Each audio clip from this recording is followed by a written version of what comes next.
and Mr. Babashola Kuti.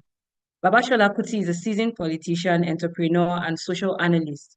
Holds a degree in business information systems with human resource management from Middlesex University Business School in London. Founder of Free Products Limited in 1999. He has led innovative ventures for over 16 years, spanning fresh juice and smoothie chains, luxury goods, business development, consultancy, telecoms, infrastructure, oil and gas, exports, and trading. Afri Products Technology Arm in a joint venture introduced smaller denominations mobile recharge vouchers in Nigeria and launched the country's first e-commerce enabled website, circa 1999. Shola Kuti's political journey includes serving as a special assistant to Senator Talks Ogunbanjo in Nigerian Senate from 2003 to 2007. Not a political novice, he aimed for the governorship of Lagos in 2015, running an impressive campaign. Additionally, he contributed to the PDP Presidential Campaign Council in the 2011 and 2015 elections, advocating for the party's ideals on various platforms, including multiple TV appearances. Passionate about youth involvement in politics, Shola mentors young entrepreneurs, emphasizing the importance of their participation.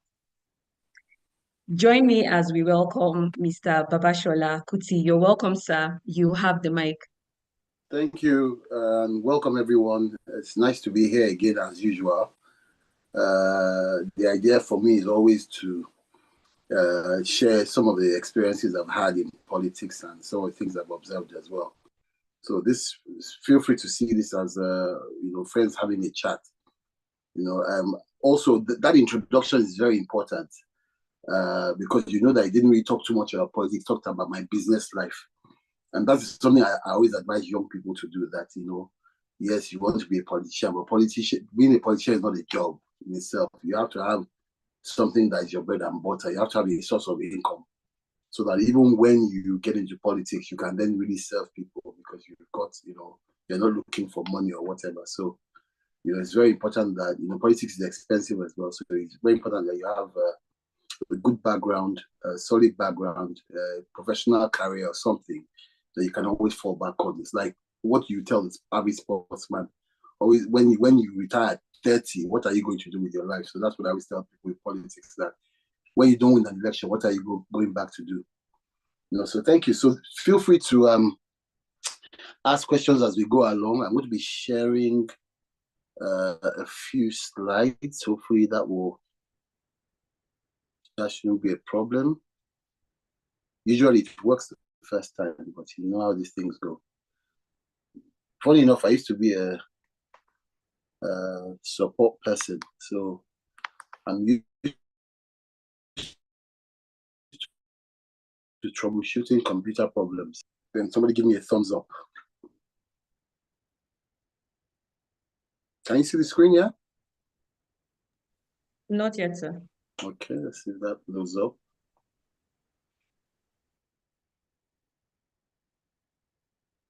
Can't share. This will stop. Yes, okay, let me see. By sharing screen. Okay, let me see if that works again.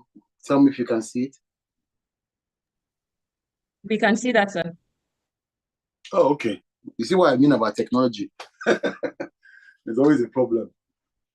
So yes, so we're here to actually discuss what the role of opposition is in Nigerian politics per se.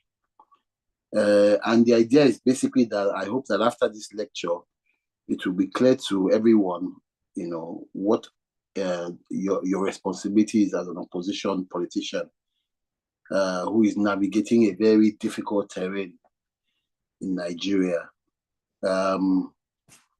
Let's look at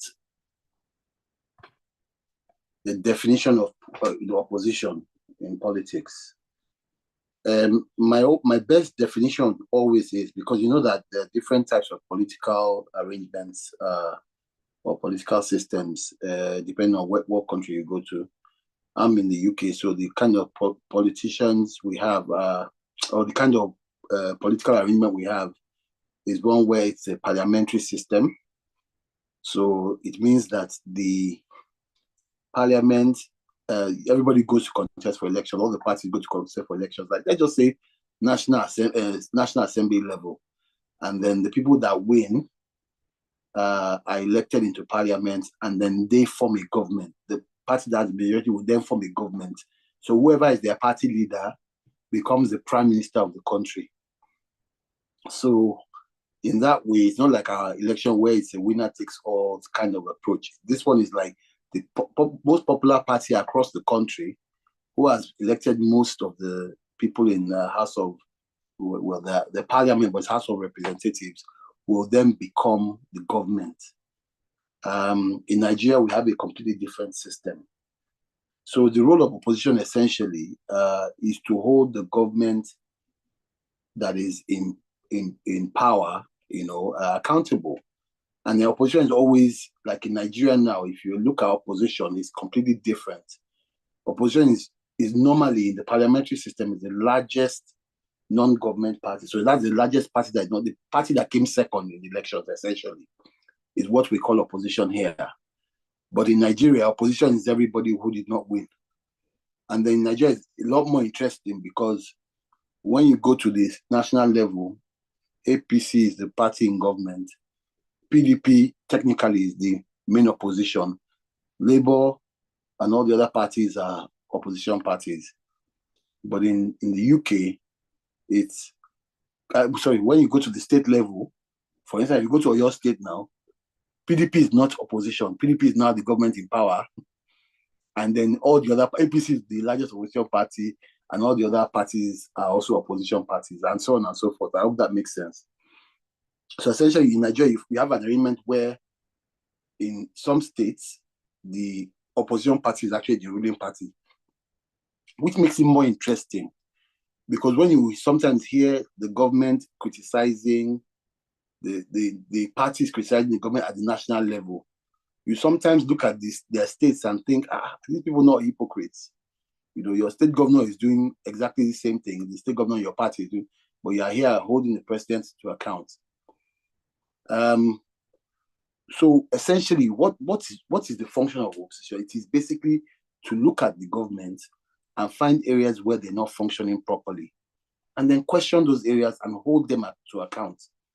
For instance, if government is building a road and you think that the road is inflated or it's not a priority project, the role of opposition is to sit down, craft up a position on that project, and come to the public and sell that position to them and create like an alternative. So it is not enough for you to just say, this is a bad project, it's too expensive. It's to say, if we were in government, this is how we will do it. And I always, I don't know if any of you have the opportunity to use, maybe if you can use YouTube and watch what we call Prime Minister's Questions. It's a particular part of the parliament where the Prime Minister comes into the parliament and he then is defending his government's policies against the opposition leader. It's such an interesting thing to watch because not only do they have to be courteous to one another, they don't have to be kind. So they throw jabs at each other, make jokes out of something somebody said or did, but they're also critically looking at really wide-ranging issues, from sexual predator gangs to war in Ukraine. But at the same time, they can't be rude to each other, but they don't have to be nice to each other, if you know what I mean. It's such a fantastic watch. I think that will give you an idea of exactly what it is that we need to be doing in Nigeria. For some of us who have played party politics, we know that we don't have a parliamentary system in Nigeria. But what we tried to do during our own time was to suggest to the PDP, once we lost election in 2015, that perhaps what we need to do, I'm going to come back to this, perhaps what we need to do is set up a sort of like shadow cabinet. I'll come back to that and explain how it works here. And so basically for every minister that the APC government put in place, we look for somebody in our party who is qualified and who would maybe have been the likely minister, and then put them in that position as a shadow. So if you have Minister of Health, PDP would have had a shadow Minister of Health. That person's job would be to have a team and act as if he were Minister of Health, and what counter policies or how he would run the health ministry. And you have that across board in all ramifications. Now, the reason why I said I was going to come back to the UK Parliament was because that is what they do here. So it's very interesting. It's something that I think I always try and teach, because you can see the value that they attach to politics and governance in this country. So what they do is this. If let's use APC and PDP to make it simpler. If APC wins here or has a majority number of seats and forms the government, the leader of APC becomes the Prime Minister of Britain. There's no argument about that. What the system has done is that the party that comes second then forms a shadow government. So it is officially, they too, as the Prime Minister is picking his own cabinet, they will be picking people also as shadows of that cabinet. So those people will be opposition cabinet ministers. They are paid the same by the government as the shadow ministers. They have the same number of staff. They have the same, pretty much, they basically weigh them up the same, so that they're able to compete toe to toe. They have the same number of staff, the same offices, everything that those ones have, they to have. The only difference that they're not in government, and they are then able to use the same amount of resources that the government uses to run government, not in terms of budgets, but in terms of salaries and allowances and stuff, to then do their own research and also have a retinue of staff that will help them to generate policies that they can use to counter the government's position. So that is how deep they think, or how important they think it is to have a viral opposition, or virile opposition. And like I was saying, that how do you oppose a government? A government, as you know, is very powerful. They've got the police, they've got DSS, they've got civil defense, they've got army, they've got everything, and they've got money. Opposition usually doesn't have a lot, so the best way to hold government accountable is to look at what government is doing.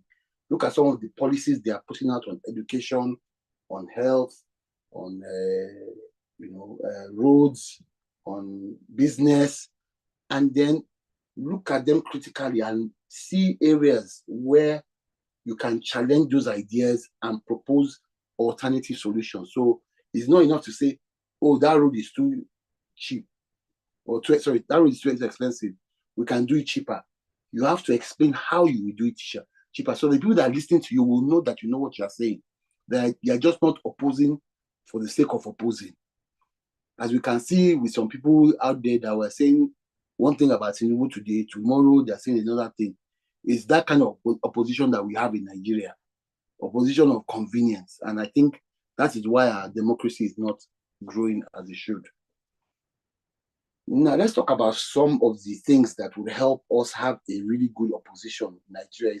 Apart from what I've mentioned to you, that if opposition doesn't have resources to be able to do a proper job of holding government accountable, it cannot do a good job. It's very difficult.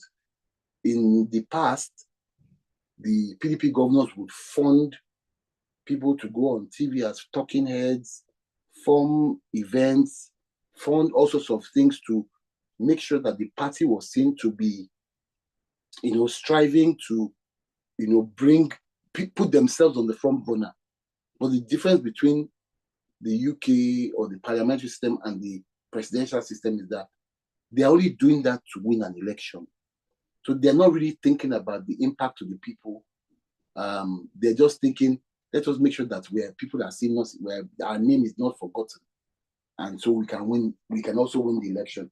But here, when you go to parliament, you argue against each other, you bounce ideas, you try. Nobody's looking at MPs. Don't necessarily, they just take projects to their areas. So if there are bad roads in your areas, you go to parliament and lobby for money to fix those roads. It's the same thing we do in Nigeria, but the difference is that they don't award the contracts themselves in the UK. So for us to have a good opposition in Nigeria, we need to have, obviously, first of all, free and fair elections. You know, the reason why I always say this first is primarily, I mean, you and I know if you run a race against someone and he maybe 100-meter race, and when you're at 50 meters, the person is at 100 meters, you'll be like, this guy, I'm no match. But if you run the same race and you get the same result, but you find out the guy has used performance-enhancing drugs, you will go and appeal, Abi. You say, no, he cheated. It's not fair. It doesn't mean the guy can't beat you, but the fact that he has not done it in a proper way, you feel aggrieved by it. If also you are running the race and he trips you just at the end as you're about to cross the line, and then he wins, you say, no, it's not fair. He made me fall. So it is important that we have a system that promotes elections, that when the elections are over, like in Ghana, nobody fought, nobody argued. In fact, as they were announcing results, they were already calling the guy, okay, oh boy, congratulations, you've done it, you know. And we need that kind of climate for good opposition, because when you don't have free and fair elections, opposition does not have respect for the party in power. It is what we have in Nigeria today. Opposition feels that you stole the election, so you are not the rightful owner of the mandate. So they don't even want to, and they want to fight with you. They don't want to engage with you and discuss and share ideas and bounce ideas off each other. They want to. There's always going to be a bitter, very hostile environment, and that is the next point. A good political climate. We need a climate that promotes, good politics, where the politics, as they say, are issue-based. But I even go further to say issues are not enough. The policies and ideas and arguments should be people-based. It should be based on citizens and what the citizens can benefit from government, not based on, 16 years of PDP is worse than 24 years of APC and all that nonsense. It should be essentially that when those arguments are over, whoever wins the argument should be able to promote an ideal that benefits the citizens. And the last thing that we need for good opposition is support from those citizens. And again, like these things lead to one another. If you notice, we have written the slides. You have free and fair elections, you have a good political climate. You have a good political climate, you have support from the citizens. It's just logic. Because now that the issues are about the citizens, I don't want these people to suffer. They have to go to school. So me, if I was in power, it will be free education. This is how I'm going to pay for it. I'm not just promising. In fact, look at 3 of my states. They have all the students in PDP there. They don't pay school fees. They have free uniforms. Their results are the best. Those kind of arguments. When people look at the argument, they'll be like, it's true. This is true. They can't argue with the facts. And then that they also know that if you did come to national prominence, won the national election, it's likely that those things will cascade upwards to the center. So that is, for me, I think, how to, ensure that, opposition is effective. And then the next one is going to be, obviously, the opposite of that. When we don't have good opposition, why don't we have it? Again, hostile climate. Somebody says something about government, he ends up in jail. So what happens? People start getting afraid. I know talk. This guy is still in detention because he said something. What I want to say is even worse, but it's true, but I can't say it because I will end up in jail. When citizens don't care, and a lot of you opposition politicians know this in Nigeria, it's always almost painful. I've got a friend who is also my lawyer in the UK, who, like me, also worked in government in Osun State. But he's a truth speaker, an APC guy. And what is interesting about it is that he talks about his journey when he was contesting for House of, I think, Reps or Assembly in Osun State. How the people that he was fighting for, that he was sacrificing for, and even some of the people on his team, the way they betrayed him, and for me, it's the very essence of politics in Nigeria, and that's why politics in Nigeria is not developing.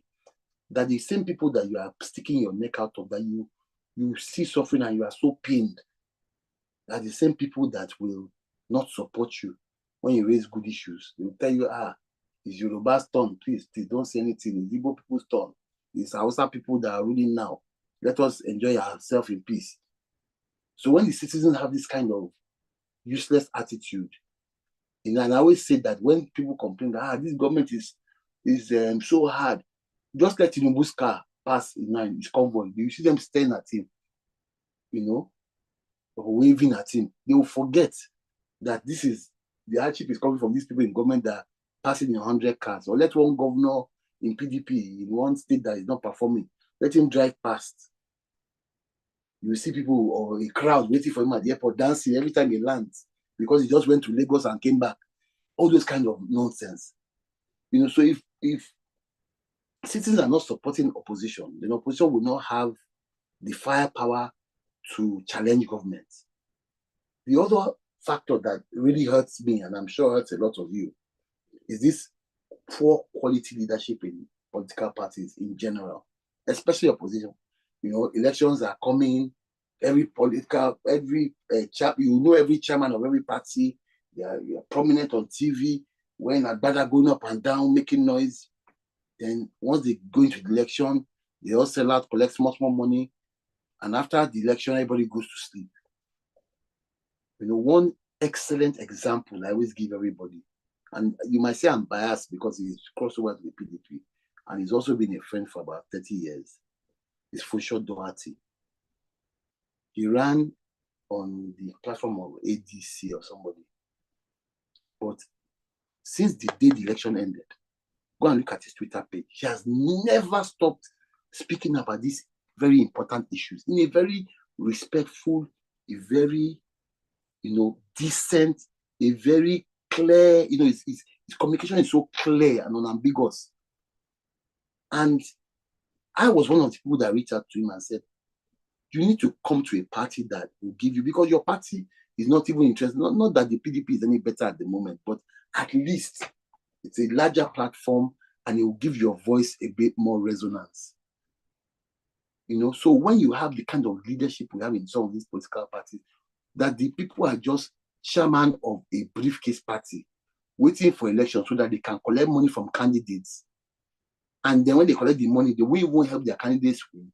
They will sell out the election to the person that is likely to win, and useless their candidate, collect money. Then after election, you see all of them lining up to go and greet the government and tell them that we are in support to, we contested against you, but we're all together now. That's why I said in the beginning that it's very important that you have a job. Even as I am here, I'm going to my mid-50s, I'm still starting new businesses every day. Because I always say that it's very important to, when you are doing politics, to have something that is putting money in your bank that you are not a part of. When I say you're not a part of, it's not like you're a lawyer and you have to go to court.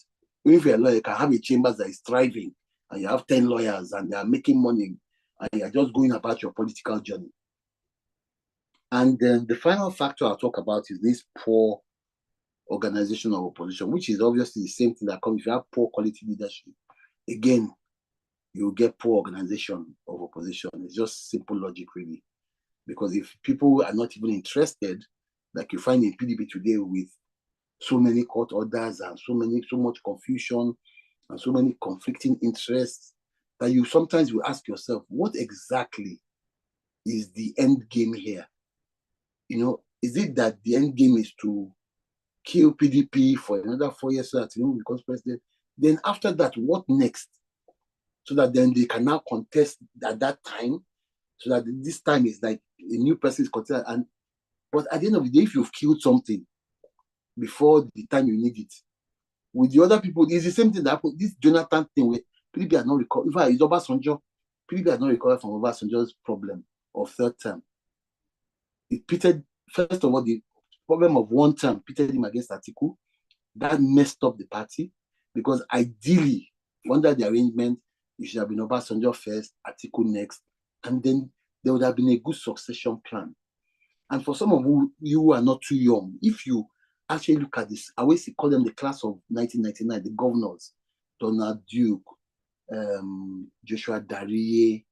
I want to mention the stars. I don't mention just anybody. Even in Lagos, you had who did you have now? Oh, no, you had Bola Tinubu, Oji Kalu, Chimaroke Namani. You had I think you had, it was a Shoba in that set. I can't remember for sure. But essentially, the kind of people you had in government, when you looked at their pedigree, even this Bola Tinubu that we always say, you not go to school, you not do, but he worked in Mobile as treasurer. You don't work in Mobile as treasurer, even if you like your way.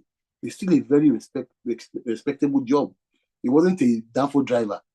We all know that for a fact. There's no argument about that he worked in Mobile. He may not have gone to university, he may have forged, he may have done this, but the point is that he was a treasurer in Mobile. He had a 9-to-5 job that was respectable with a big oil company. Now, if you look at the politicians today, many of them, they will say this one is doctor somebody, this one is professor somebody. Apart from people like Charles Soludo, and a few others, what do these people really do? What did they do beforehand? So those are the things that you have to look at in terms of politics and the kind of quality of people that are leading us, so that you, as a young person, don't make the same mistake going forward, thinking, oh, I'll just go and do politics. Somebody one Godfather will give me 10 million or 100 million. I'll win election, and then I'll help the people. But the truth is that all those things don't work, as planned. An example of poor opposition is I've refused to change this slide, because till today, this issue is still a matter of debate. When we stop talking about fuel subsidy, and there are no arguments about it, I'll remove this slide, I promise you. But I always use this slide because at the time, there was a big uproar about fuel subsidy. We want it removed. Government, Jonathan was saying, they found that there was a loophole, there's a lot of fraud. It's costing the government too much money. We can use this money to do better things. This is how we're going to invest in. Everybody their ears were closed. They were like, no, it's rubbish. We can't pay more for fuel. But look at what's happening today. The same people who went to Ojota to go and protest are the same people now who have removed subsidy. And fuel is, can you see that poster? It says 65 naira. We should leave it.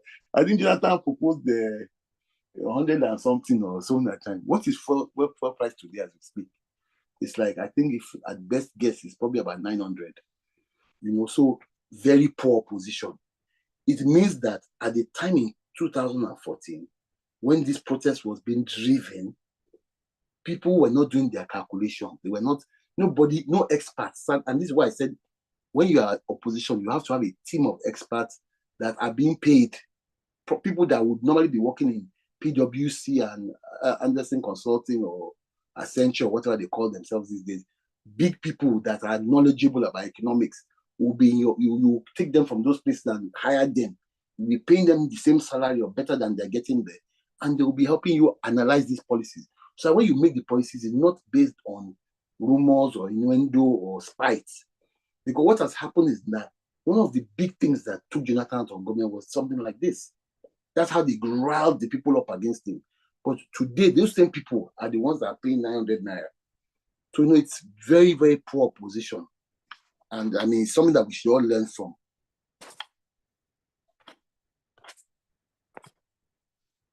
Okay, I think I have an old thing. I had another slide. I'll try and see if I'll find it at the end of the class so I cannot share. The other slide I included was a picture of Wike,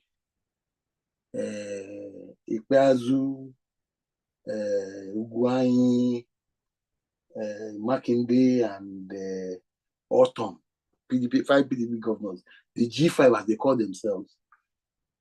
and in other poor position.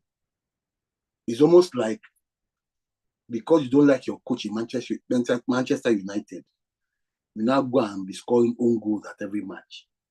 What do you think is going to happen to that team? They get relegated. You that you are collecting 100,000 a week, they'll not start paying you 5,000 a week because you're not in a lower league. Are you not killing yourself? It's the same mentality that they have by fraternizing with APC during elections, selling out that back in the day only mind to fill in some seats, and why it's so painful for people like me. I have a lot of friends across board in PDP, but one thing I will never do is give my friends in APC money when they are contesting elections. I will give people in PDP, I will give someone that functional duty that was in ADC, but I will never give somebody in APC money when they are contesting because it's a big party. They don't need my help, But so when the politicians went and embraced Tinubu and they were going to the villa, and I'll look for that picture. Is that picture that where Wike's coat wasn't buttoned properly, suit wasn't buttoned properly, and I thought it was so poor, dancing up and down the street like children, and I kept on asking myself, is this all to spite Atiku or the North, or to say, oh, he's a Southern president we want?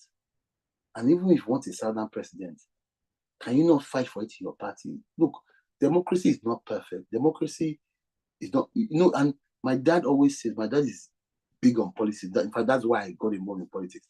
He was never a big politician, but he did a lot of work for the early action group, Awolowo, Jack on Day time. A lot of university lecturers in Unilag had were across party lines, MPN, UPN, all those things during those times. And he always used to say something. He says that the democracy is not perfect and is not meant to be perfect. And Trump is a prime example of how you could see how Kamala Harris went to the Senate to go and declare Trump as president. You could see Trump and Obama bantering yesterday at the funeral for Carter, Jimmy Carter. You could see these are people that have opposed and abused each other on podiums. But the point is that democracy is not supposed to be perfect.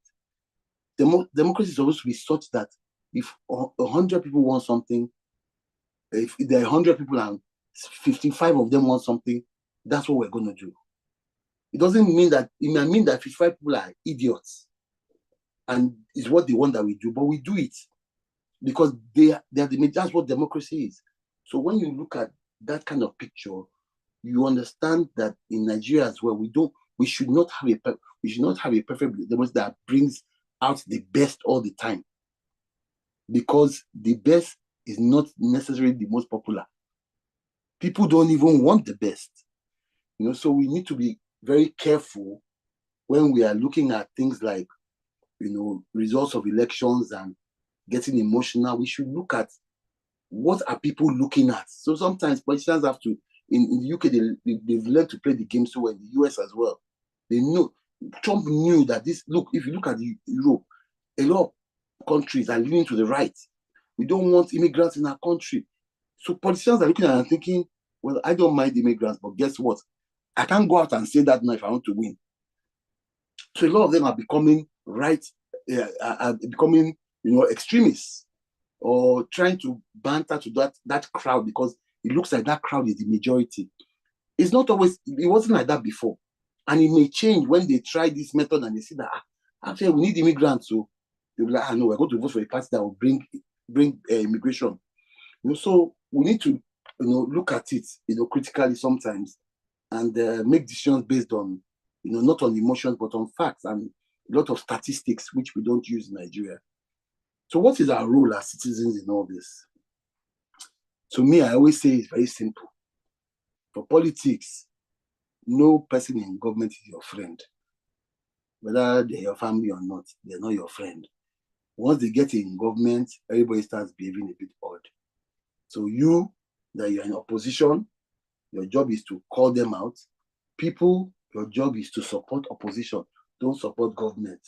If you tell somebody Your son goes to school and gets 2/10, you clap for him.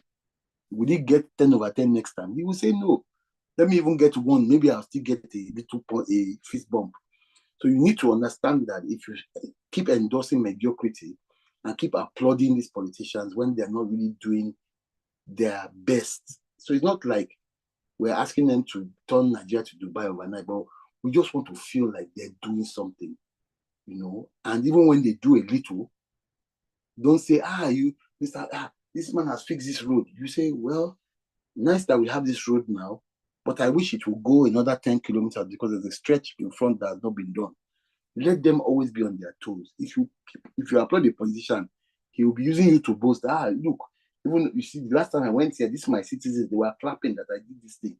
But if he knows that he's always under pressure, you know, he will know that, look, he has a lot of work to do, and he will probably focus more on the work, because most politicians don't like to lose elections. So the idea is that they want to get re-elected. So I always say, be greedy. When you get some, ask for more. So in conclusion, you know, there's no doubt, if you've listened to me carefully, that opposition is actually, you know, more important than even government. Because if there's nobody to hold government to account, the government is just going to do absolute nonsense, like what's happening now. And nothing will change, you know. So the main opposition party may not be the best party. It will not be like, yeah, this is my party, you know, but you know that they are the ones that are most likely to cause an upset at the election. So you must always try and go behind them, encourage them, so that they can put the party in government under pressure, because those ones don't want to lose. We must also ensure that they have support from all of us. So, like I always say to that, the reason why the election played the way it played last time was because I can't do it alone. But if we have a common enemy, we need to work together to fight that enemy and get results. When the opposition parties themselves get into government, what do? We will abandon them and go and follow the one that is now opposition, because that is the one that we think will be holding them to account.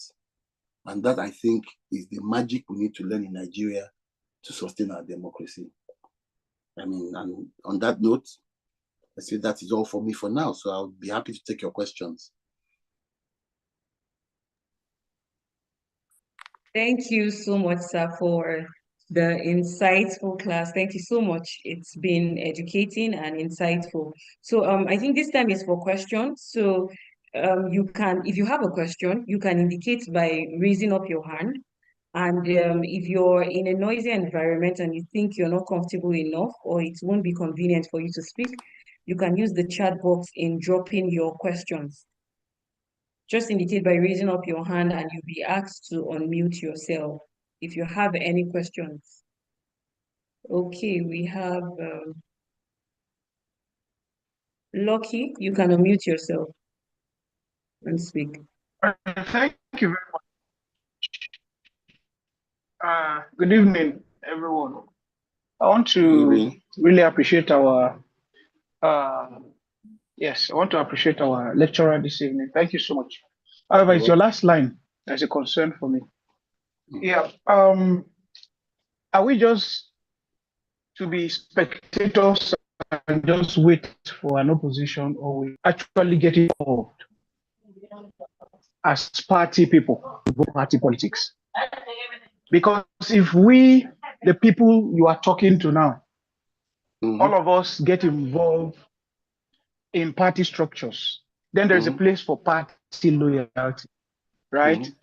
And there is a place, because for me, I think one of the problems we have with the political party system is the lack of clear-cut ideologies, right? So if we are able to initiate a system where each party stands for something, and then people are now educated to join party based on what they stand for. So there won't be that room for us to now say, okay, my party has eventually entered power. We may not be able to solve all the problems of Nigeria, but this is what my party stands for. Now there will still be some loopholes that other parties who are now opposition will be challenging my party with. I'm not going to start challenging my party or saying something, because we stand for something. Because we are preaching young people should get involved, not just be spectators, right? Get involved, belong to a party, because the party structure is a platform within our democracy that people can come into power. So, what do you advise? Are you telling us to just be spectators and wait for the next opposition and then key behind the opposition and criticize the loopholes of the incumbent leadership and stuff like that? Because I believe we can create more change by getting involved and not just standing, just be watchdogs alone. Why don't we get involved? Why don't we contest? And also, because I keep telling people, leadership is not easy. It's easy to, as spectators, when we are watching the footballers play, why does he not score? Why this? It's easy. But by the time you get in there, you see the whole ball game. In fact, we should learn how to draw the line so that we don't put people under undue pressure. Let's monitor it. So we need to know when to draw the line of criticism and putting pressure on government. So that's just my take. Thank you so very much for the session. It was really Thank you so much for that. It's very insightful contribution. I think yes, but we can't all be politicians. Yes, I do. Look, I'm talking to you guys as politicians, but I'm also talking to a bigger audience for you as citizens, because don't forget that there are only so many elective positions in this country, and two people cannot be the governor of one state at the same time. Two people cannot be the member of house. So it's important that you understand that your role as a politician right now, you're not in government, is opposition.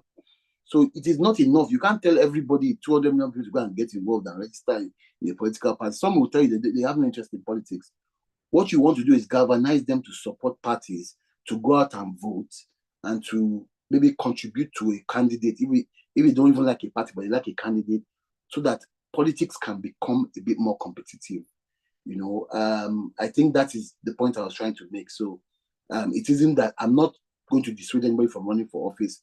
I have run for office myself, and you guys are here because I believe that many of you intend to run, if not all of you intend to run for office. So it isn't to say that, but you can be opposition as a citizen, and be a member of a political party or be running for office. It doesn't stop you from doing that job. But your main job as opposition is to hold government accountable, whether you're a citizen, a politician, a doctor, a lawyer, whatever it is that affects you in society. The idea is for you to be able to speak up against it and also bring up issues that will help government to make better decisions.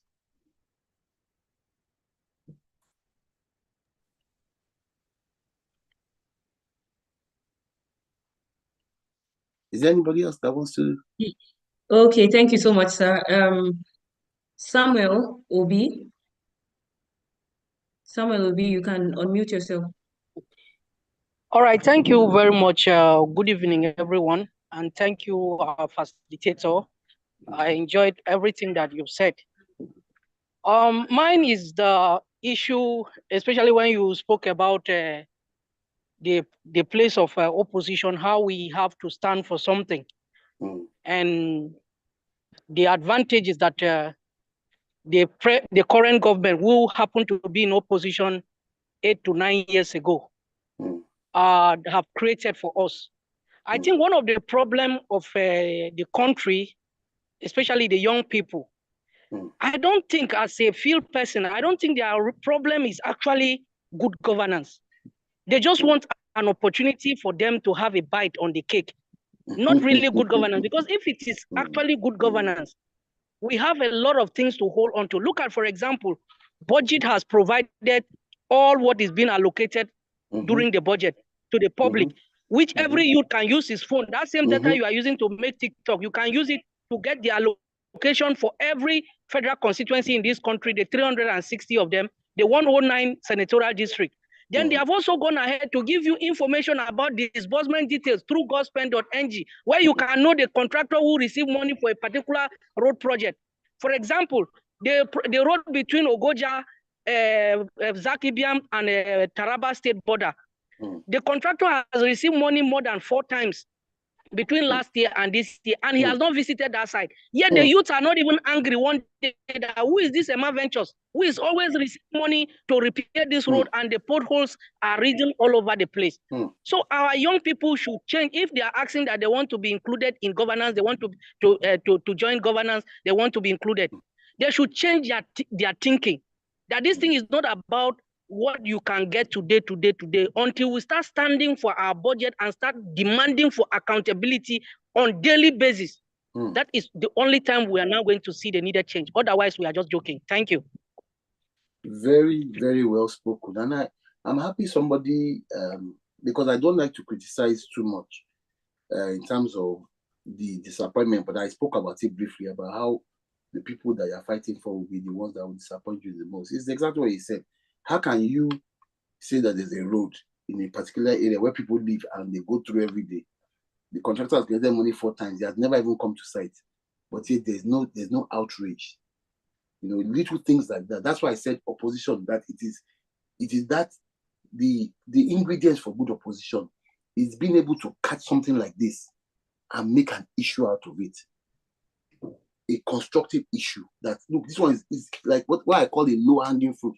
There's no need for you to even go and do any measurement or do any science on the soil or anything. It's a straight, somebody collected money, has not turned up. He must turn up. The government must make him turn up. If you keep on saying that, talking about this issue for a week or 2 weeks, that guy will turn up on site. Because even it will be an embarrassment to government. No matter how big a person he is, his workers will go to site.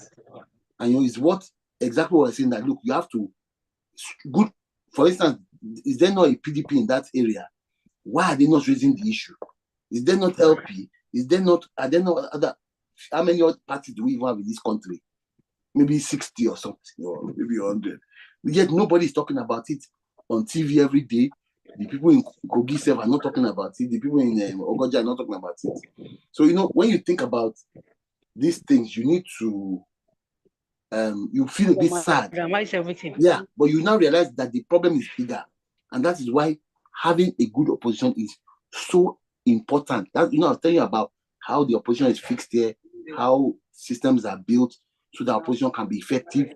It's so important, because if what we're saying about building a shadow cabinet for PDP at the time was in play, it will be in play at federal level, at state level, and at local government level. So this problem now will not be something that would not have cascaded up. You know, so it's part of how we have to look at our politics again and see if there's a better approach to what we're doing, because obviously it's not working. And yes, I've got that slide up about the other poor example of the G5 slide. So just in case you guys want to take a peek. Okay, any more questions? Okay, Umar, you can unmute. Thank you very much, Umar Abubakar Sadiq from Kaduna. Thank you very much to our facilitator for the perfect delivery. For me, this has been my best session so far, though my opinion, though. Oh, wow, thank you. Because your approach was, you are not conservative at all, you lay it bare. However, you have really, like I was chatting in the board, I said you have unleashed the opposition in me, which I've been doing for some time. I want to say this, you see, when you look at what, either we like it or not, either there are Nigerians who don't like the name Kemi Badenoch. Believe me, she's doing an amazing job in the UK Parliament. That is the role of opposition. Look at what Nancy Pelosi did during Trump's first administration. Correct. That is what opposition does. Correct. All right, but when you come back to our own divide, the reverse becomes the case. Where, in fact, I was so disappointed where a president will go to the National Assembly and said, all of you will be returned in the 12th Assembly, which means, are we killing opposition or what? You know, things like that. And again, if you look at it on the other way, the immediate past administration, the spokesperson for the president name tagged any Nigerian, whether you are in the opposition party or you're just a Nigerian that is complaining or lamenting about what government is doing, they tag them as whalers. When the government will tag its opposition as well as it is not good for our democracy. It is not beautiful for our democracy. And I keep telling young people, you see, forget about what the President Tinubu is doing up there. How many of us in this platform now, we are 107 by my check, participant currently in this class, how many of us know where our local government secretariat is located in our various states? How many of us know who is the current local government chairman in our state? We don't know these things. How many of us know that it is mandated that a local government chairman presents the budget of the local government publicly for a hearing? Exactly. How many of us know that? All right. I always encourage people to, you don't need to even say you want to go and belong to tracker or budget. OGP is there for you, open government partnership. By law, like in my state in Kaduna, I think former Governor Rufai was among the first governor that signed that into law. Before any budget is being passed in this state, all the MDAs must do a public hearing. Yep. You go there and scrutinize and criticize the budget. Nobody will arrest you. That is the way to start opposition from. All right. Exactly. Not waiting until you insult the president. They're waiting for elections. All right. So start from there. And I think we're going to have a better Nigeria. Thank you very much, fantastic, sir. Fantastic. Look, that is one of the best contributions. Me, I'm paying you back that compliment because I've been taking this class for a long time, but nobody has ever actually dissected that bit for me. That what do we do? You know, what is the best way to approach this whole scenario? And it's exactly what he said. The same thing with the Ogoja case is that if you are local to a problem, you can take that problem head on. You can galvanize support for that problem head on. That is how Nelson Mandela became popular. He fought against apartheid, and he started from his local community. He didn't become popular because he contested for elections. You know, so we need to understand that social battles are a crucial part of politics. And when you want to become popular in your area, you must be seen to be doing something good or something that brings positive value to your community. And I think that is where a lot of young politicians should start. I remember how I was galvanized to join politics by my dad when I was, like he was saying, we will be complaining, this Backins woman, he cannot even speak English properly, yet he's the minister. And my dad said, well, if you don't want this kind of people in government, you have to go in there and fight for the space. You know, and I remember also my first meeting with then PDP chairman, Audrey, what he told me when I was introduced to him was like, I like young people in politics. I was probably in my 30s then. He said, but you know what you need to do for me? You need to go back to your ward, go and register in your ward, go to meetings, let them know you. Then when we are looking for somebody, we tell them that there's one boy in your ward that we want him to come and contest, that they will agree because they already know you. So it means that is that saying all politics is local. So whatever you do, you want to start from your local environment and then build up from there and just continue to make positive impact across board. Okay, thank you, sir, for that. So please, when you're asking your questions, please can we keep it short so that others will also get the opportunity to ask their questions too. So we have a comment in the chat box. Someone, EB Clement Yusuf, is saying, we're part of the opposition, both as citizens and as politicians. All we need to do is ensure rule of law and accountability from ruling governments. Okay, EB, thank you for that. Courage, you can unmute and ask your question. Courage Mbon. Hi, my name is Courage Mbon. I'm a journalist from Akwa Ibom State. And mine is not necessarily a question. Mine is, well, it's a question in some way. And I want to ask very specifically because in a country where 99% of the politicians in any party today have not been in that party for the past consistently for the past 16 years. Only very few have been in the same party for I'm not sure we have up to 1% of politicians today in Nigeria who have been in their current parties for the past 16 years. So what concepts of opposition do we really have, where people just see political orientations as just platforms that are favorable for contesting and winning elections? I'll give you instances. I come from Akwa Ibom State, and the current Senate president is from my state. He was in PDP. He was a very vocal member of PDP, and he said a whole lot of things about, the current party he's a member of, and today, I remember way back in I think it was 2021 or 2022 or thereabouts, when he decamped. I remember the things he said. I remember how he said, "Oh, all those things I said, I didn't know, or I can't remember." So it's a system where people basically just see political platforms as tools, and it just belongs. People just belong there because there is power there. My concept and my idea of opposition is that whether you're necessarily in that political party or not, but you think in that direction, you think according to the orientation of that people. Because if you're in America, for instance, there are certain families who over the years have been known to be, GOPs, Republicans, and all of that. They do not necessarily contest elections or whatever. There are states that are called red states, not because all the members of that state are,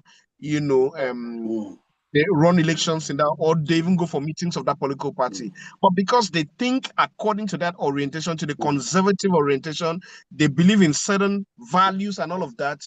But in a country where it is anyway belly face, I'm saying, everybody just looks at where you can grab power. What tool is?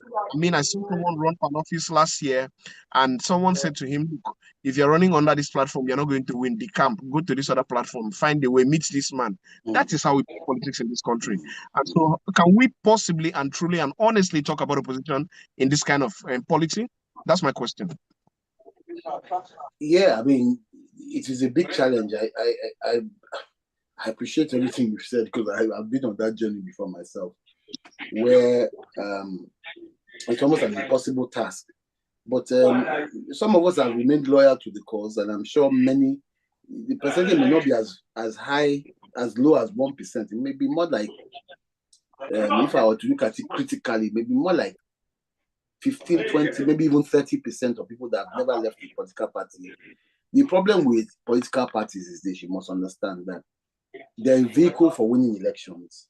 And most of this decamping occurs when, for instance, even as APC is in power today, there will be some people who have been appointed in government who are not prominent. There are many people that I see, and I've never seen them before. I'm like, who is this person? But he's an APC minister. Now, in my mind, when they make you a minister, what happens next? You start thinking you're going to be next governor in your state. So what do you start doing?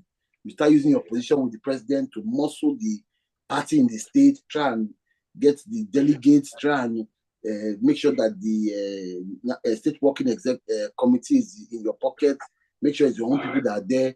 What then happens is that you start to frustrate the people that have built that structure over the years, have worked hard to even get to this stage where you can win elections. You start to frustrate them out of the party, and they will leave the party to go and fight you somewhere else. And so sometimes it's not that people are anywhere but left face.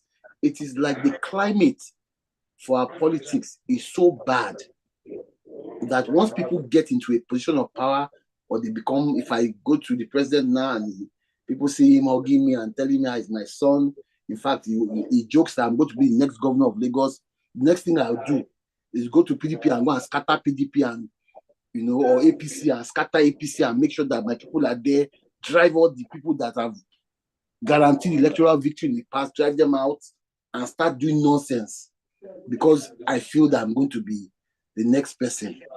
And those are the things that also do not help us well. We've seen it in 2015, same thing happened with Goodluck Jonathan. He was supposed to do 1 term, he said he wants to do 2 terms. Rather than appealing to people and begging and prostrating, please let me do it. They said, no, if you don't like it, go get out. Those ones then decided to get out. We lost the elections. Same thing in 2023, same thing in 2019. Once some people feel that, and it is the same thing, even in a family, there's a very small likelihood that everybody will agree there's always conflict. But one thing I always say is that it's like everything else. We are doing business. You have to go with people that have a common purpose as you. If you are riding with people that don't, and I was in PDP for many years, I still am, but people will tell you who my friends are in PDP. I got into a lot of committees where I would shock all these established politicians with the things I would say. I even knew about PDP things like they would be like, how does this boy know this thing? Because I'd done my homework. But the point is that they don't like people like me because I'm not a conformist. I will not come and prostrate for you to give me a sticker. I'd rather just go home and lose gallantly. And for it's a bit of this and that. I have a friend who will swear to me that, look, Shola, politics is about interest. Everybody is protecting their interest. Protect your own. You are Mr. Nice Guy. Today he's in government, in the APC government. So the point I'm making is that sometimes you look at it and you start to question yourself that, am I just wasting my time? If you really want to be a politician, you have to play politics the way it's being played in Nigeria. That's the honest truth. If you go to PDP or APC and win an election, please go there. But the most important thing is that when you get there and you do win that election, do good for the people. That's all we ask. And this is why I don't blame politicians. I blame the climate. That's why I said earlier on that you need a good climate for there to be a good opposition. And we don't have a good climate in politics in Nigeria. And that is the gospel truth.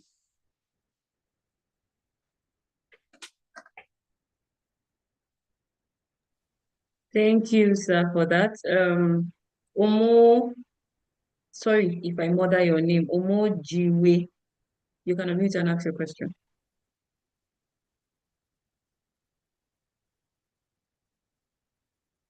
Can you hear me? Omo Jiwe.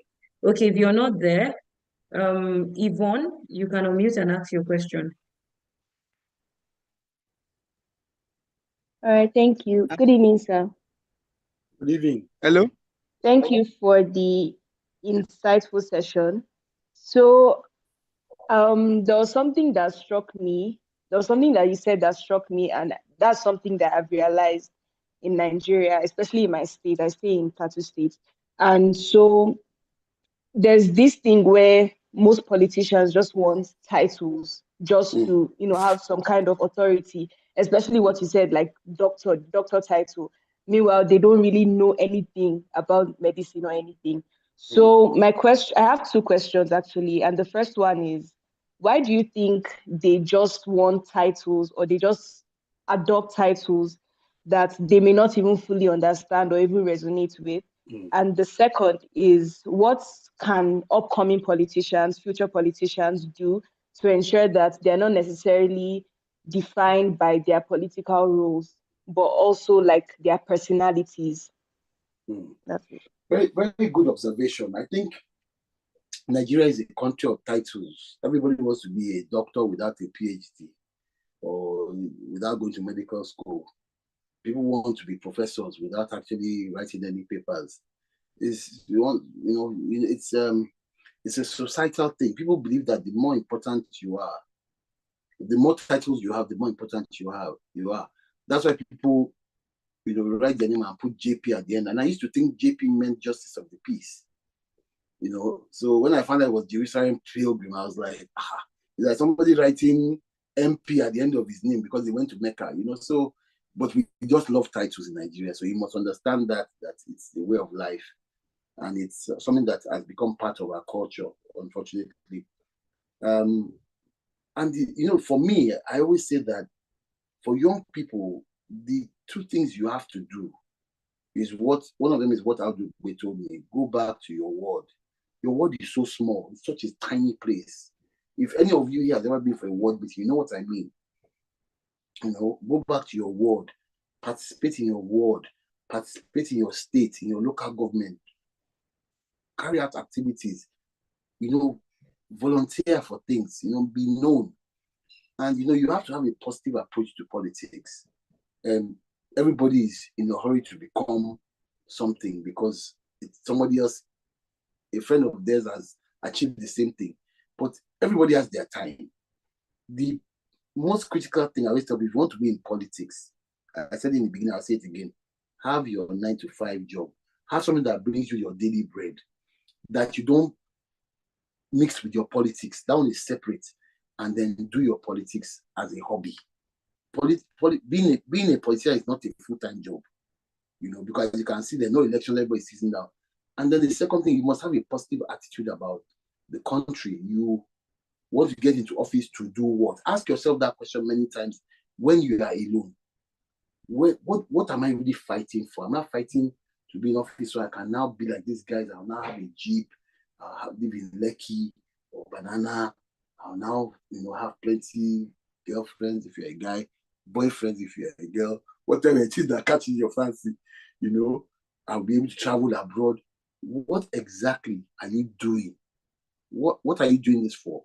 It's a question I keep on asking myself. And if you follow my journey, any of you follow me on social media or have followed me, you will notice that I'm somebody who likes to help people. So I think I will make a good politician because I'm passionate about helping children who are ill, raising money for this, contributing to the community. That is what I do normally. So I know that if I was in politics and I had access to other people's government money, I'm not saying I will not do something for myself, but it's most likely that I will do a lot more than I'm doing now for people. So that is what I always tell people. I mean, I don't want anybody to fool themselves that, I'm going to be a saint. And this is what has, been a bit of a disappointment for many people. Say, this person, when he was not in government, or used to criticize, now he's in government, he's driving 6 Jeeps, he's doing this, he's doing that. Nobody wants to suffer. But the idea is that we must all go into politics for the right reasons. And we must always make sure that whatever it is we do, even when we're also looking after others. My friend, I just had coffee with my friend about 2 hours ago. And as I was walking with him, he's an elderly, he's a business partner, so he's about 60, 63 or so. I'm only 54. And he was saying to me that, his brother, he was showing me a text from his brother, that his brother is bottling him up to get money from him. His brother is in Nigeria, he's here. And then he said to me that this guy that is asking me for money, I was a 2-time local government chairman, 2-time in my local government. And look at him. He didn't do anything for anybody. And he was so popular. I don't even know how he lost the elections and became unpopular. I said, if you are his brother and you are saying that he didn't help you, you were not happy with him when he was local government chairman, of course, the people outside would even be more unhappy. And it just goes to tell you a story that when you are in government, if you actually do get there, remember that, yes, you might rig elections to win, but it's more important to actually make an impact in people's lives. Because even if you lose an election after, let people even have something to say, we miss this person, we wish that if he ran again, we'll vote for him. You just need to do your own bit in the world and then move on and leave the rest to somebody else. Okay, thank you so much, sir, for the response. So, Omo Jue, if you're here, you can unmute and ask your question. Okay, good evening. And this is really an teaching. Thanks to the facilitator. And my question is, it's going to be the tag like how will I put it? Regional or district loyalty versus party loyalty. I give you an example. If I am in a political party, and let me say I come from District A, and I am in District A. I'm from Zone A1. Then we have about 3 zones. In that, we have 3 zones in District A. Now, in my zone, they have not produced any. Let's say we are going for a local government chairman's position, and we've not produced since that district was created. We have not produced local government chairman. Talking about District A1, they've not produced. While A2 and A3 have always been producing, even in my political party. Now, it now comes to the time of local government election again. And I insisted that maybe people from my zone insisted that we must produce local government because our zone has been marginalized for a long time. That this time we must put for us to be local government chairman. Now we made all efforts, and our political party failed to give us tickets. Now, the other political party, when our people in that same political party actually raise that same issue, they listen to them and they stop the marginalization by giving them the tickets. Now, that is for the political party. Now, I now fall back to my zone. Then now my people now told me that you cannot be in this party, supporting this party, where this party has actually marginalized us for years. And I don't want, me as an individual, I don't want to move. Now, it now falls down to party loyalty or my regional or zonal loyalty. In this case, what will I do? That's my question. Okay, because that is a that's really my good question. Yeah, that's really, I'm going to stop you because I know that she didn't want the long question, but this was such a good question. I was almost like going to jump in to answer you. And it's interesting that you raised this issue because for politicians, it's a very contentious issue. It's almost like saying if the same thing that we say South versus North. But I always say something, and I've said it, I will say it again here again.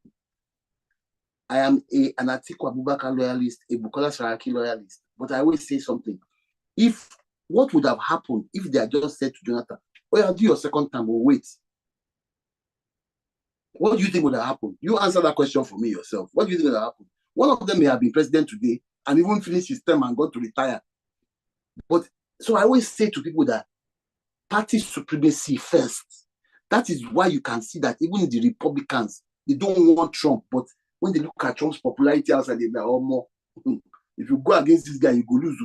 Because everybody Trump supports is winning. They're like, oh, more. Maybe just allow this guy. This guy is better as a friend than an enemy. But he's not their ideal candidate. That is how to play politics. Because if you leave that guy to go and run as an independent and he wins, it's even worse. Your party will lose. But so you see, sometimes you have to, and I say this a lot to politicians, that one of the things that annoys me is that people will be shouting zone, zone, zone. There'll be one strong candidate, you'll be going against another strong candidate in the party. You know that this is automatically means victory. What would it cost you if you wait for 4 or 8 years? Look, today, Alhaji Atiku Abubakar is still running for president, maybe in 2027 or something. But look at where we started from 2015. And Jonathan was only going to do one more term to 2019. So when you look at that, has he not waited longer than he would have waited for that 4 years? And he's not yet achieved what he wants to achieve. So again, that's why just think about it logically, forget the emotions. Logic thinking will always answer your question.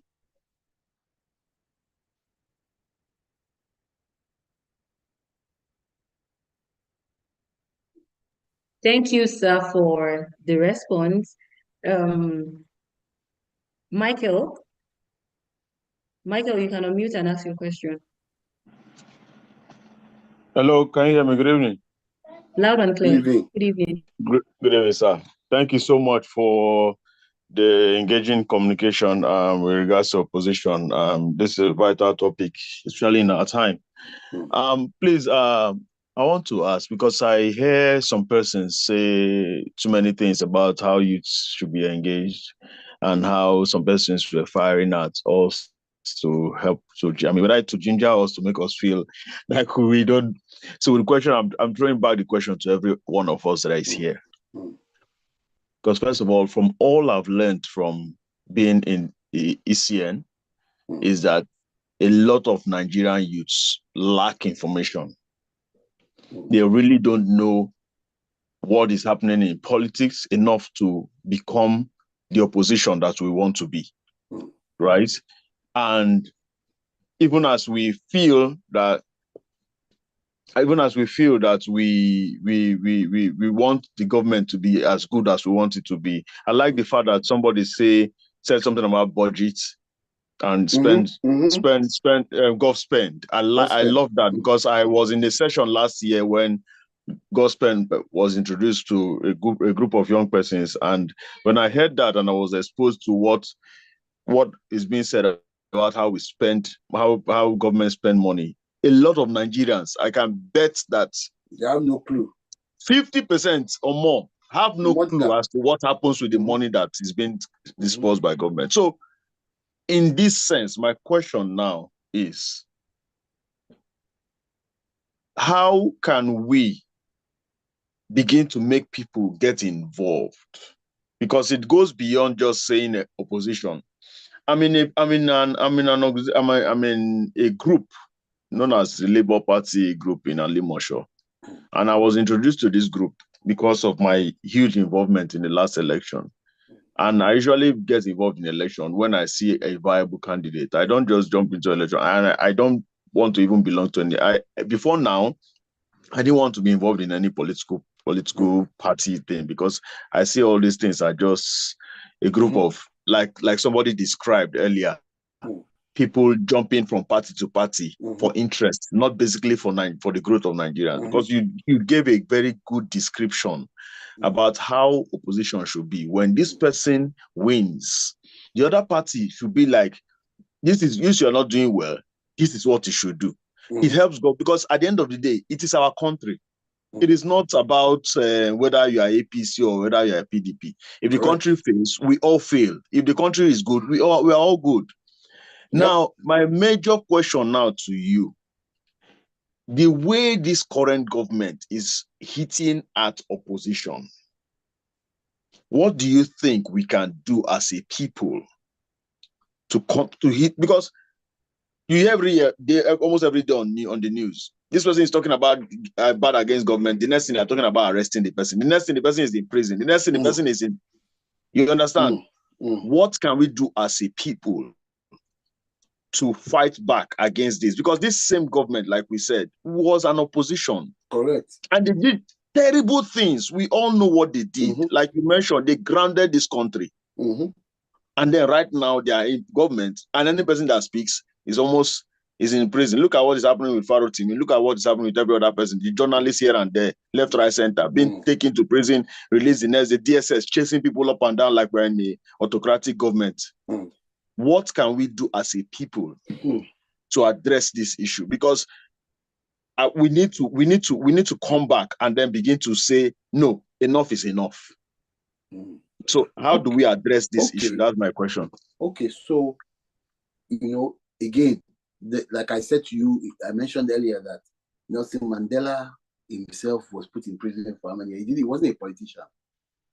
Again, I will say what I've always said. A social struggle is the best way to become a politician.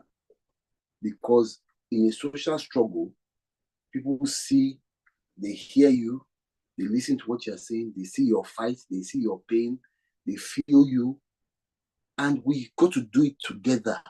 Like I said, the lessons of the last elections are clear. We've got, let me repeat myself. I was talking about Atiku and Saraki and this and that leaving the party in 2015 called Jonathan. Let me repeat it. Let me say it another way. If we wait 8 years for Tinubu to finish his presidency, because it's likely he will do 8 years, sorry to say, why can't wait for 4 years for somebody else to do, or for 8 years for somebody better that will keep the country afloat?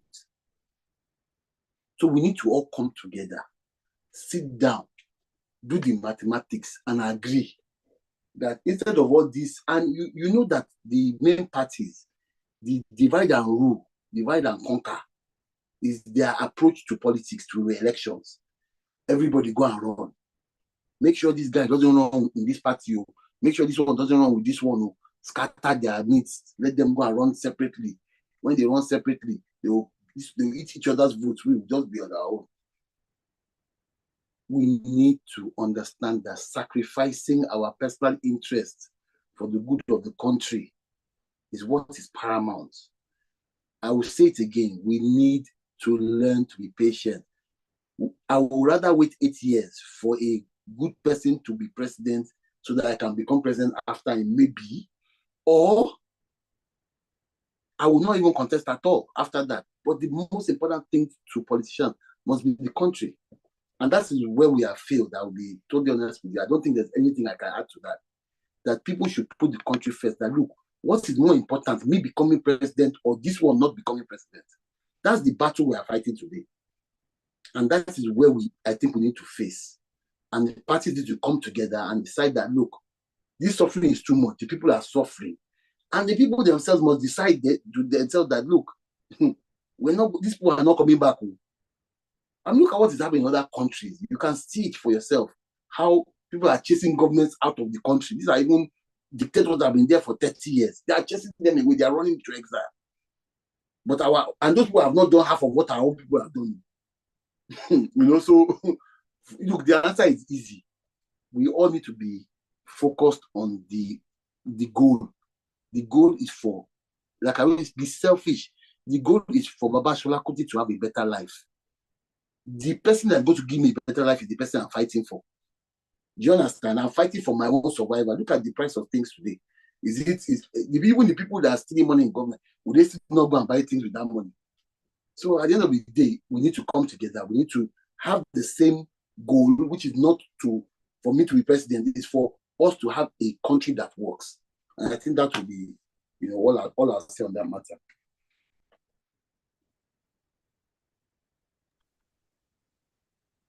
Thank you, sir, for that.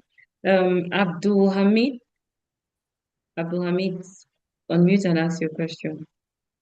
I think that will be the last. Okay, Abdul Hamid, please go ahead. Good evening, sir. I enjoyed this session very much because a lot of sites have been profiled with this session, and I really, really love it. The fact that like maybe our facilitator is even an astute and seasoned politician. Sir, my question is revolves about two areas. One of it is that what's possibly, an effective and sustainable solution that can be done.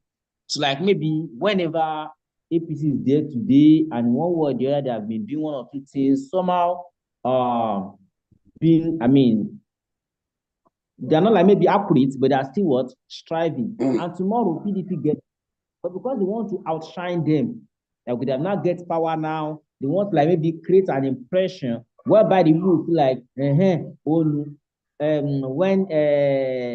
they were there, they are not doing anything. So they just abandon all the projects that are being done by the administration. Or even better still, that they feel like had been they were the one in office, they will have put the same policy or do the same thing. And feel like, okay, what can possibly be done? And what kind of maybe power can be given to the people? For instance, now I'm a governor currently, and I did something a little bit, and I left the office. The person that took over from me start demolishing all what I did. About this thing. And the money that maybe they borrow money, they're not borrowing money in their name of their father, they are borrowing money in the name of the state. Then maybe the people can feel like, okay, we don't want you, start from where he stopped. And otherwise, the person might be maybe impeached or whatever. The power, And again, secondly, talking about, this one might sound somehow this thing like 8 years of it, all this or that. In contrast to the current this thing in northern this thing now. Somehow, this is my own personal opinion, Sha. Feel like this is the first time, like Nigerian maybe administration, like there's someone on the seat of the president, and he hardly even cater whether his policy might prevent him winning election in the forthcoming to seek second term. Majority used to care for the second term election of the thing. Like in some reasonable extent, a long-term goal, like I've been anticipating for becoming president, wait, all this or that. In one way or the other, you do normally create time for people to strategically, plan their destiny, and whenever they have the opportunity, they might be able to perform exceptionally beyond their equals. So if this is rational, I urge my fellow to like maybe tap one or two things from this shark. Like, thank you very much, sir. This is my question, sir. Okay. What you said is interesting because even some of the people who come from the same parties. So, for instance, in Akwa Ibom now, PDP was there before. PDP takes over. The new governor will say, "I don't want to finish this project that this one has started," because they'll say it's the one that did it. It's part of what I was talking about, that politicians should stop thinking about themselves and think about the country. I think it's important that people realize that these projects are not personal. And, you know, it's also, you know, like I always say, everything that happens in Nigeria, you kind of look at the irresponsibility of politicians, and it's all these kind of like naming projects after myself. I'm governor, then Shola Kuti Road. Then when the next one comes, say, oh, no, I know the Shola Kuti, you don't really go Shola Kuti house, I don't go finish her. You know, finish her when they did there. You know, and it's this kind of attitude that, again, that lack of love for country, for state, for governance, for people. Because at the end of the day, we must stop personalizing projects and just let it be. And, you know, those are things that, for me, every time there's a project being commissioned, you know, or what's it, they say, ground laying ceremony, and I see all that people coming to sit down in the sun, they put 10 canopy, people are dancing, and they just go to put 3 bricks and go home. And I ask myself, this whole ceremony that they've done, how much did it cost? Maybe 100 million to come and put 5 blocks of cement on the ground that cost 50 naira. I mean, you know, little things like this, you know, the people in government need to be. That's why opposition is so important, because if we continue to send these messages, you cannot do this, you should not do this. When I see politicians resigning over things in the UK and the US, I always sometimes laugh, because I just imagine that, come on, this guy was a Nigerian politician, nothing will happen to him. Even if they carry gun and put you to death, they will tell you he's not going anywhere, that he's going to die here. And it is those kind of things that make you understand that I always say Nigeria is not a normal country. But it isn't. Look, anything that you tolerate becomes the norm.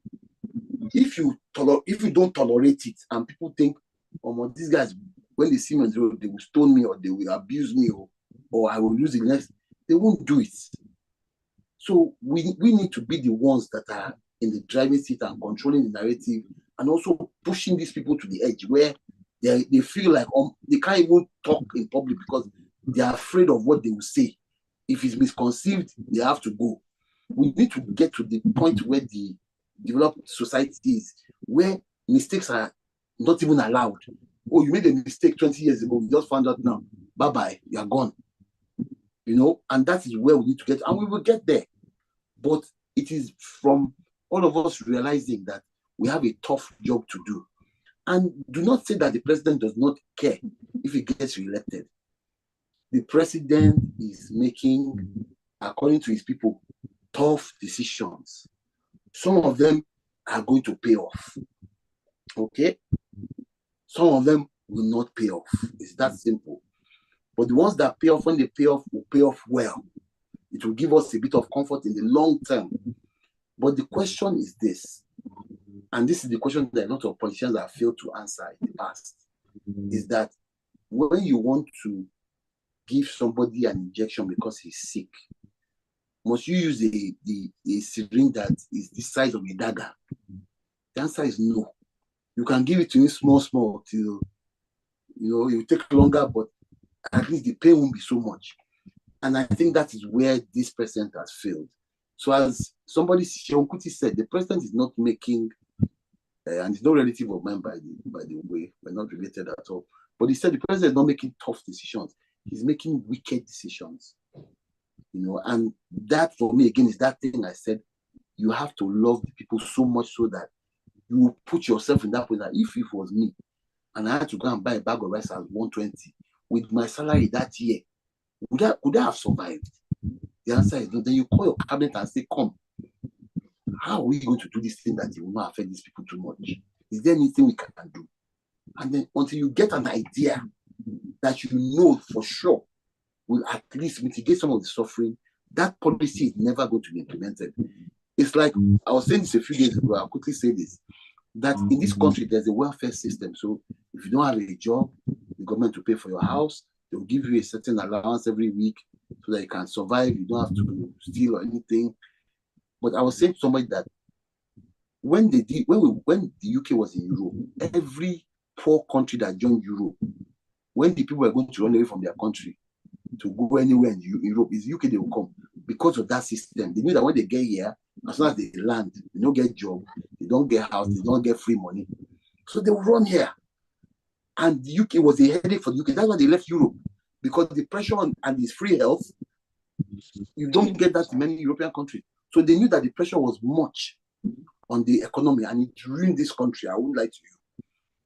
I'm an immigrant myself, but I was born here. The difference. I didn't come here to file for asylum or get married. I was born here. So I believe that that pressure from European countries was so much, especially the poorer, the Slovakias and all the smaller countries that had war. People just rushed there to, like, look, these people have a welfare state. But the argument I was going to raise is finally that we're now talking about it. If any government is brave enough to try and remove that welfare, to say we're not doing again, that government will not come back for the next 100 years. Do you understand? So it's there, but the thing is choking them, but they cannot remove it. They have to look for other ways. So, for instance, now, if you're a foreigner, you want to get a visa to stay, to work, they will charge you now. Before it used to be just one fee of £300 for the NHS for 3 years. Now it's like almost like £800 a year. Do you understand what they're doing? They're taxing other people, not their own people, to use the same service that their own people are getting free.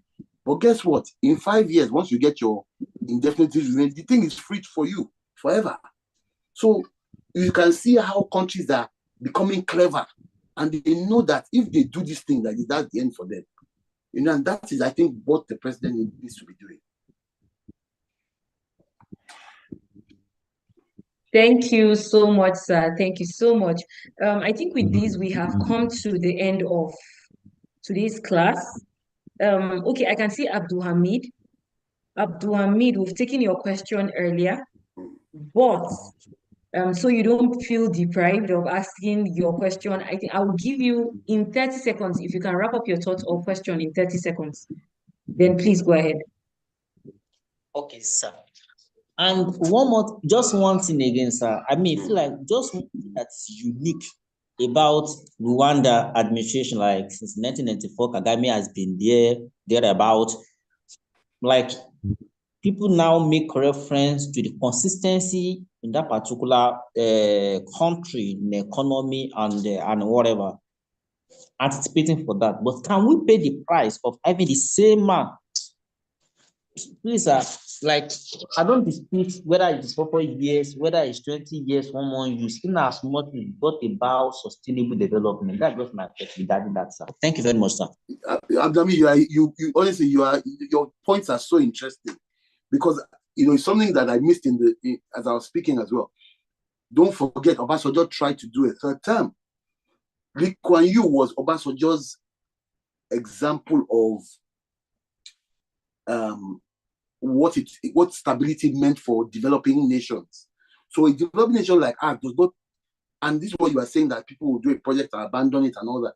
It doesn't like this kind of every 4-year government. That's why you can see that even us, we're trying to move to a 6-year change of government so that it's a bit longer and people can achieve more. It's something we're toying with. But I do agree with you, without a shadow of a doubt, if you have a good leader. And I think there's a thing that my partner said I met with earlier. Said I should listen to an audio book called When Nations Fail, or something like that. If you guys can buy that book or read it or get the audio version, please do, because it explains clearly that what you need for a country to develop is leaders who have a mindset of the country first and the people first. That is all. So if you have a bad leader, like they had in what country was this that they drove their leader away?